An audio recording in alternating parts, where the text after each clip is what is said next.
नमस्कार दोस्तों, कैसे हो आप सब। आशा करते हैं दोस्तों कि आप लोग स्वस्थ होंगे और अच्छी तरीके से पढ़ाई लिखाई कर रहे होंगे।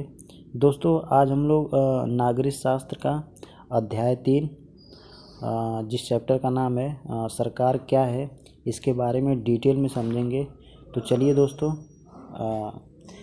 जानते हैं सरकार क्या है। ठीक है। आपने दोस्तों सरकार शब्द का जिक्र कई बार सुना होगा। यह जिक्र आप अपने दोस्तों यारों और घर में ही कुछ सदस्य ऐसे होते हैं जो सरकार का जिक्र करते हैं, आपने सुना होगा। इस पाठ में आप यह पढ़ेंगे कि सरकार क्या है और यह हमारे जीवन में कितनी महत्वपूर्ण भूमिका निभाता है। सरकारें क्या करती हैं, इनका जो निर्णय होता है वे लोग निर्णय कैसे लेती हैं।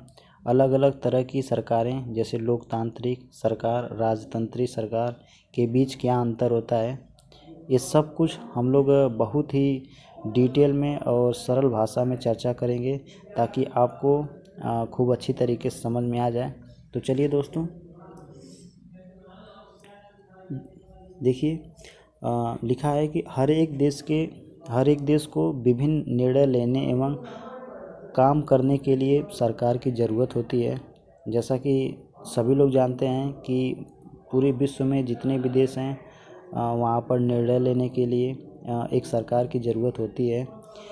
ये निर्णय कई विषयों से संबंधित हो सकते हैं दोस्तों, जैसे कि सड़क और स्कूल कहाँ बनाए जाएं, बहुत ज़्यादा महंगी हो जाने पर किसी चीज़ के दाम को कैसे घटाया जाए अथवा बिजली की आपूर्ति को कैसे बढ़ाया जाए। और सरकार कई सामाजिक मुद्दों की कार्रवाई भी करती है। उदाहरण के लिए जो सरकार है वो गरीबों की मदद करने के लिए कई कार्यक्रम चलाती है। इनके अलावा वह अन्य कार्यपूर्ण काम भी करती है, जैसे कि रेल एवं डाक की सेवाएं चलाना। तो इस तरीके से सरकार का दोस्तों कार्य होता है। तो आगे देखिए, आगे पढ़ते हैं। सरकार का काम देश की सीमाओं की सुरक्षा करना, दूसरे देशों में शांतिपूर्ण संबंध बनाए रखना।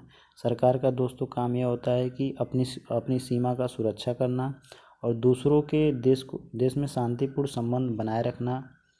और उसकी जिम्मेदारी यह भी सुनिश्चित करना कि देश के सभी नागरिकों को पर्याप्त भोजन तथा अच्छी स्वास्थ्य सुविधाएं मिल रही हैं या नहीं मिल रही हैं। और जब प्राकृतिक विपदा घेरती है जैसे सुनामी या भूकंप, तो मुख्य रूप से सरकारें ही पीड़ित लोगों की सहायता करती हैं। आप लोगों ने दोस्तों देखा होगा कि जब भी भूकंप या बाढ़ जैसे हालात होते हैं अपने भारत में, तो जो सरकारें होती हैं वह रेस्क्यू ऑपरेशन चलाकर लोगों को सुरक्षित एक स्थान पर पहुंचाती है और डूब रहे लोगों को बचाती है। तो इस तरीके से सरकार हम लोग के लिए बहुत ही उपयोगी है। देखिए दोस्तों आगे पढ़ते हैं। सरकार ही पीड़ित लोगों की सहायता करती है। अगर कहीं कोई विवाद होता है या कोई अपराध करता है तो यह लोग न्यायालय जाते हैं। न्यायालय भी सरकार का ही एक अंग है। जब भी किसी घर में या आसपास के जो पड़ोसियों में वाद विवाद होते हैं तो वे लोग सरकार के पास न्यायालय में जाते हैं। न्यायालय भी दोस्तों सरकार का ही एक भाग है। ठीक है। आगे शायद आपको यह जानकर अचरज हो रहा होगा कि सरकार इतना सब कुछ कैसे कर पाती है और सरकार के लिए इन कामों को करना क्यों ज़रूरी है। जब लोग इकट्ठे रहते हैं और काम करते हैं तो कुछ हद तक एक अवस्था की ज़रूरत होती है जिसमें आवश्यक निर्णय लिए जा सकें। कुछ नियमों की ज़रूरत होती है जो सब पर लागू होती है। उदाहरण के लिए संसाधनों के नियंत्रण और देश की सीमा की सुरक्षा की ज़रूरत होती है ताकि लोग सुरक्षित महसूस कर सकें। लोगों के लिए सरकार कई तरह के काम करती है दोस्तों। वह नियम बनाती है, निर्णय लेती है और अपनी सीमा में रहने वाले लोगों पर उन्हें लागू करती है। ठीक है, तो यहाँ पर देखिए ये देखिए संसद भवन है दोस्तों।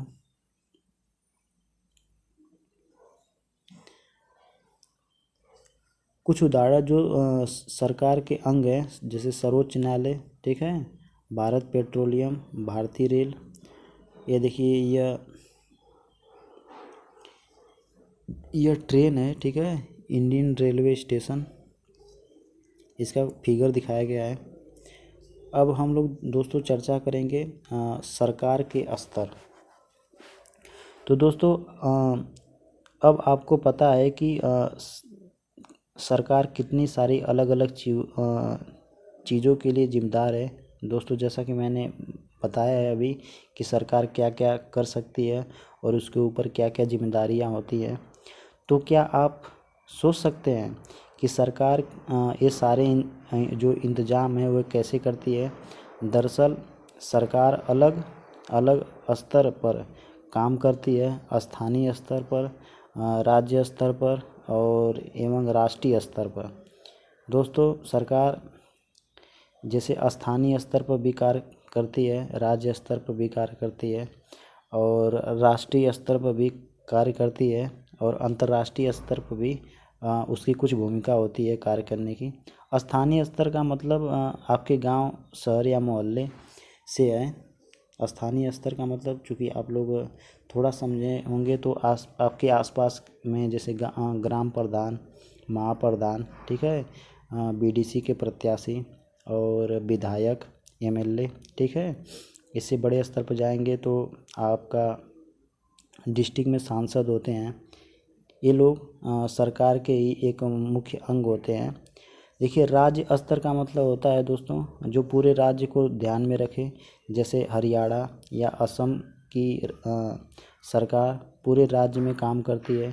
राज्य सरकार का मतलब होता है दोस्तों एक राज्य है, जैसे उत्तर प्रदेश एक राज्य है और इस उत्तर प्रदेश में जितने भी ज़िले हैं, जितने भी गांव हैं, उन सब का जो जिम्मा लेकर चलती है वो राज्य स्तर की सरकार होती है। जैसे आगे दिया है कि मानचित्र को देखो, राष्ट्रीय स्तर की सरकारों का संबंध पूरे देश से होता है। इस किताब में आप आगे चलकर पढ़ेंगे कि स्थानीय सरकार कैसे काम करती है और आगे की कक्षाओं में राज्य एवं राष्ट्रीय स्तर पर सरकार के कामों के बारे में हम लोग जानेंगे। देखिए दोस्तों यह आपका पूरा भारत का नक्शा है, ठीक है, और इस भारत में करीब 29 राज्य हैं और 29 राज्य में वहाँ की अलग अलग राज्य सरकार है और यह पूरे भारत में अपने अपने छोटे छोटे टुकड़ों में, एक तरीके से आप बोल सकते हैं छोटे छोटे भागों में राज्य सरकार अपने अपने स्तर पर कार्य करती हैं और राज्य सरकार का भी एक मुखिया होता है, ठीक है, उसको प्रधानमंत्री एक तरीके से आप बोल सकते हैं। वो प्रत्येक जितने भी राज्य सरकार हैं उन सब का मुखिया होता है और उससे भी एक बड़ा होता है जो राजा होता है, जिसको आप राष्ट्रपति के नाम से जान सकते हैं, ठीक है। तो आगे बढ़ते हैं दोस्तों। आगे देखिए एक और नक्शा बनाकर दिखाया गया है, ठीक है। ये प्रशासनिक प्रभाग 2011 के अनुसार है। आगे देखते हैं दोस्तों। अगली हेडिंग है सरकार एवं कानून। तो चलिए समझते हैं सरकार एवं कानून, ठीक है। देखिए दोस्तों सरकार कानून बताती है और देश में रहने वाले सभी लोगों को वे कानून मानने होते हैं, ठीक है। केवल यही वह तरीका है जिससे सरकार काम कर सकती है। सरकार के पास वैसे कानून बनाने की ताकत होती है, वैसे ही यह ताकत भी होती है कि लोगों को कानून मानने के लिए बाध्य करे, ठीक है। जैसे जिस प्रकार की सरकार को यह ताकत होती है कि वह कानून बनाए, ऐसी एक और ताकत होती है दोस्तों कि लोगों को भी कानून की सारी बातें मानना, ठीक है, उसके लिए भी अलग से एक कानून है, ठीक है। उदाहरण के लिए एक कानून है कि गाड़ी चलाने वाले के पास लाइसेंस होना चाहिए। अगर कोई लाइसेंस के बिना गाड़ी चलाता है तो गाड़ी अगर पकड़ा जाए तो उसे जेल की सज़ा या मतलब एक तरीके से जुर्माना भरना पड़ सकता है, ठीक है। आगे देखते हैं दोस्तों, किसी दूसरे को लेकर यह विचार कीजिए कि लोगों के लिए उसे मानना क्यों ज़रूरी है। आप किसी और बंदे को लेकर सोच सकते हैं कि उसे क्या यह मानना चाहिए, अगर नहीं मानता है तो क्या उसे जुर्माना भरना चाहिए या नहीं भरना चाहिए, ठीक है। आगे देखते हैं दोस्तों, सरकार जो कार्रवाई कर सकती है उसके अलावा अगर लोगों को लगे कि किसी कानून का ढंग से पालन नहीं हो रहा है तो वे भी कुछ कदम उठा सकते हैं। दोस्तों, नागरिकों के पास भी कुछ अधिकार होते हैं। उदाहरण के लिए अगर किसी व्यक्ति को यह लगता है कि उसको उसके धर्म या उसकी जाति के कारण किसी नौकरी में नहीं लिया गया है और वह न्यायालय जा सकता है और वह यह दावा कर सकता है या कर सकती है कि कानून का जो पालन है नहीं हो रहा है, तब न्यायालय आदेश देता है कि क्या कदम उठाने की ज़रूरत है, ठीक है। तो यहाँ सभी को समान अधिकार प्राप्त है दोस्तों। आगे है कि सरकार के प्रकार, सरकार कितने प्रकार की होती है, चलिए हम चर्चा करते हैं। सरकार को निर्णय लेने और कानून का पालन करवाने यानी उन्हें बाध्य बनाने की शक्ति कौन देता है। इस प्रश्न का उत्तर इस बात पर निर्भर करता है कि उस व्यक्ति उस देश में कैसी सरकार है। देखिए दोस्तों, सरकार की जो प्रकार है वो इस बात पर निर्भर करता है कि उस देश की कैसी सरकार है। आगे लोकतंत्र में तो लोग ही सरकार को यह शक्ति देते हैं। जैसे हमारा देश एक लोकतांत्रिक देश है, यहाँ पर हम लोग खुद चुनते हैं किसी सरकार को, ठीक है। लोग ऐसा चुनाव के माध्यम से करते हैं, वे अपनी पसंद के नेता को वोट देकर चुनते हैं। एक बार चुन लिया जाने के बाद यही लोग सरकार बनाते हैं।